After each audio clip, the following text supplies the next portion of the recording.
In today's lesson, we are going to be looking at something called the discriminant. So this is something new, but we've dealt with it before. We just didn't really have a specific title for it. So if we want to recall, zeros of a quadratic function refer to its x-intercepts on the graph. Right? So we could have a scenario where there are two zeros or two x-intercepts. Right? Maybe the vertex is below the x-axis and it opens up. So it might be something like this. Or maybe it's the other way, the vertex is above the x-axis and it opens down. We could see something like this.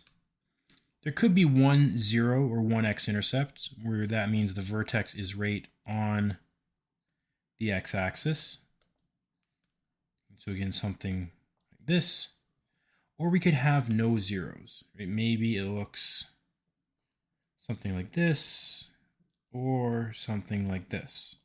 Right? These are all possible situations that we could of what our quadratic could look like. Right? And so we have three different scenarios or three different possible ranges of solutions. We could have 0, 1, or 2. Right? So again, we just want to recall that the zeros are the x values that solve or satisfy, say solve. They solve a quadratic equation, ax squared plus bx plus c equals 0. Right? So everything that we've been doing with solving, we set our equation equal to a value, or when we're looking for zeros, specifically we've looked for 0, and we've solved for x. Right? Depending on the form of the equation, we might have a different method. We might solve by graphing, we might solve by factoring, we might have to complete the square and solve from vertex form, or we might use the quadratic formula. So the zeros or the solutions are basically when we set the equation equal to something. So we have three different possible answers, and we've looked at some of these in the past. We've seen examples that have had 0, 1, or 2 solutions before. So when we talk about the discriminant, we're referring to our standard form, so ax squared plus bx plus c, and the discriminant is b squared minus 4ac.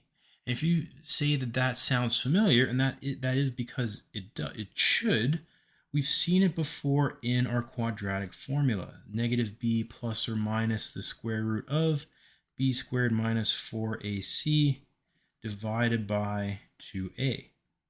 So the discriminant is actually a portion of our quadratic formula. And the portion is specifically the section or the expression underneath the square root.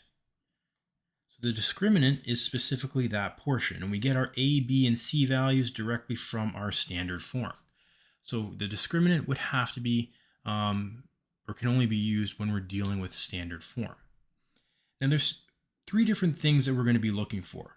When we plug in the values for the a, b, and c and evaluate our discriminant, we're looking for three different scenarios. One, when the solution to b squared minus 4ac is less than 0. And what we basically mean by that is we get a negative value. And what that does is, or what that means is that we have no solutions. Or no solutions exist. Or you could say no zeros. So if our discriminant, that b squared minus 4ac, is less than 0, or we get a negative value, that means there are no solutions or there are no zeros. When b squared minus 4ac equals 0, there is one solution, or there's 1, 0.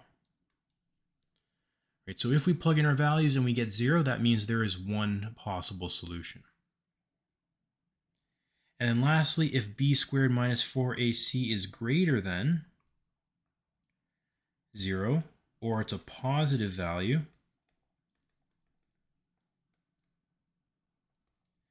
that means that there are two solutions or two zeros.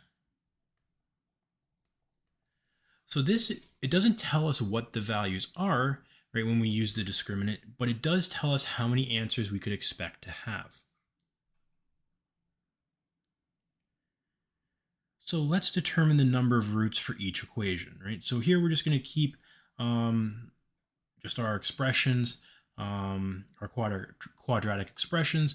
We're not going to do anything fancy with them. If we want, we might say, okay, we're going to set them equal to 0, 2x squared plus 12x plus 7. But essentially, we're just going to use the discriminant, which is b squared minus 4ac. And we're just going to check to see how many possible solutions are there. So if I have my a, my b, and my c value, I get 12 squared minus 4 times 2 times 7. 144 minus 4 times 2 times 7 minus 56. I don't really even need to evaluate further, right? Because we're not too concerned about the actual value. We're just concerned that it is, whether it's positive, 0, or negative. So because it's positive,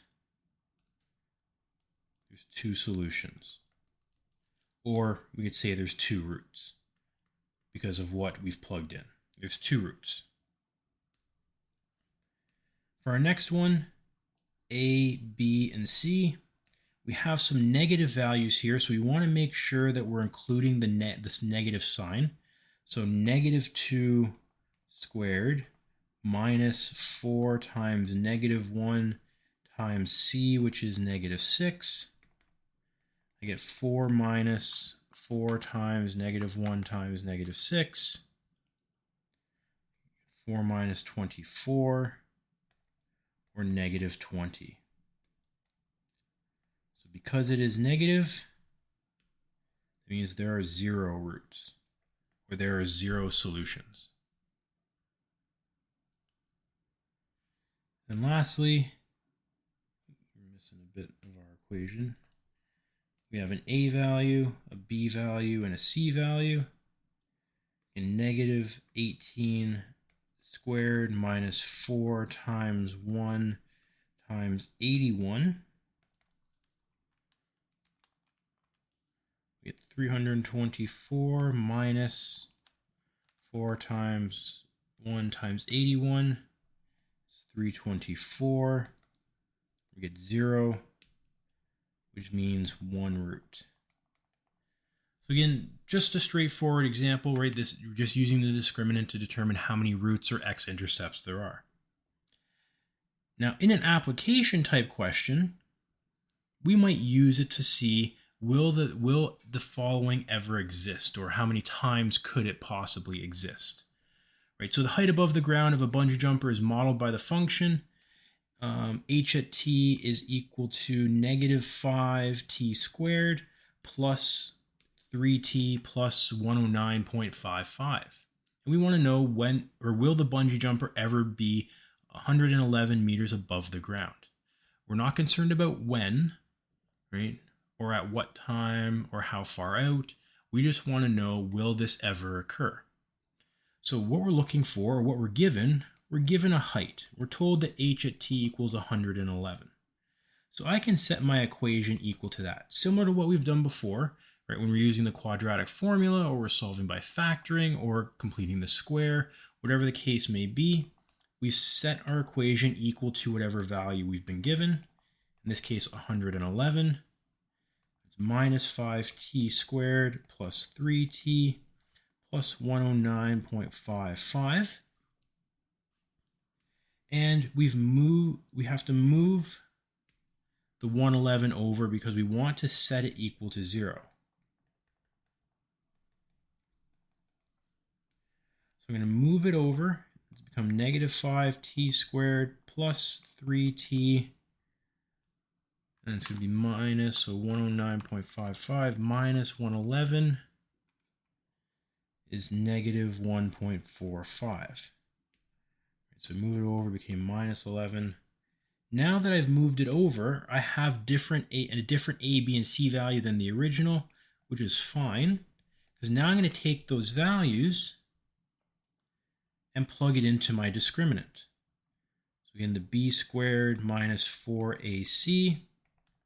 So I get 3 squared minus 4 times negative 5 times negative 1.45. I get 9, and then minus 4 times negative 5 times negative 1.45, which is 29. So 9 minus 29, I get negative 20. So because it is negative, there are 0 solutions. So this means, therefore, the jumper will never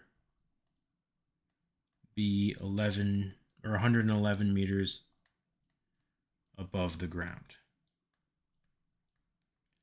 So again, we don't know when, right, or at what time. We just know that in our case, they will never be above 111 meters. So we'll never have a point where the height is 111.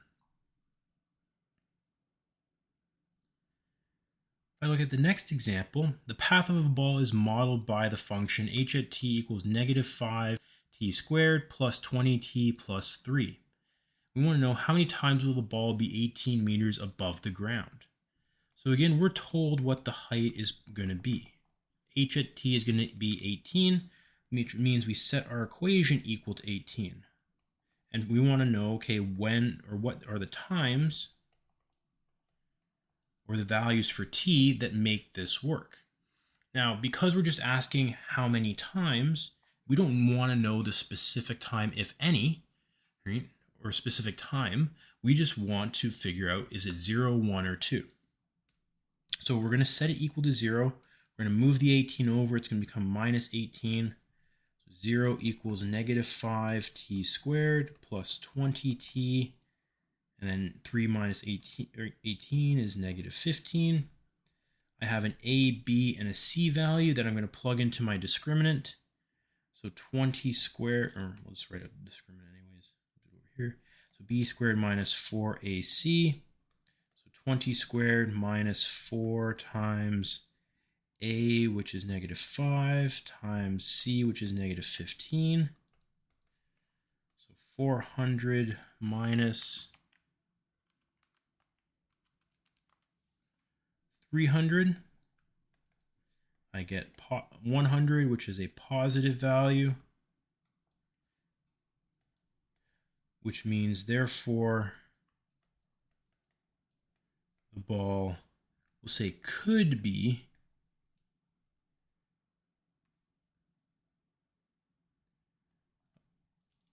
18 meters above the ground twice. And the only reason I say could be is because the discriminant doesn't take into account whether one of the times will be positive or negative. It just means that there will be 2 times. So again, we would have to go through and use the quadratic formula to determine what the actual t values are, or we could factor, and then we would have to, from there, determine, do we have a negative time, or do both values make sense and we don't have to ignore any, right? So right now we can just say that there could be 2 times where the ball is 18 meters above the ground. And that's valid. We just don't know specifically, right? It's just like finding 2 x-intercepts. One could be positive, one could be negative, and we would have to ignore the negative one, right? We don't know what the x-intercepts are in this case, or the solutions. We just know that there are going to be 2 of them. How many times will the ball be 23 meters above the ground? So same idea before. 23 is equal to negative 5t squared plus 20t plus 3, because we are told a height, h at t, is 23. We plug that in. We're going to move the 23 over. So we're going to get minus 23. We're going to have set it equal to 0, so negative 5t squared plus 20t minus 20. We have a, b, and a c value. We're going to plug that into our discriminant. B squared minus 4ac. C and b twice.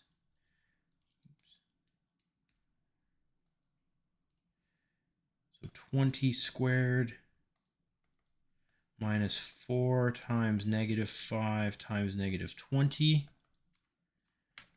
400 minus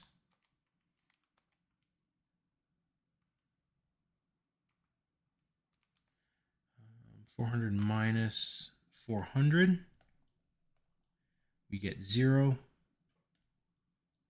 So therefore, the ball will be 23 meters above the ground once.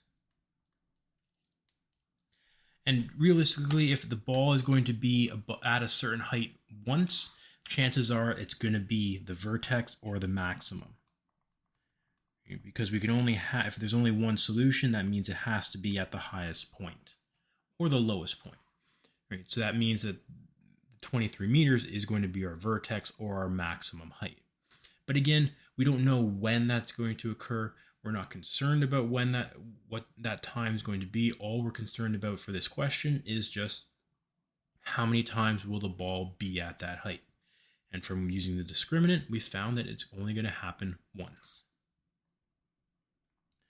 So the main part of this lesson was just using a specific portion of the quadratic formula to determine how many possible solutions we might have.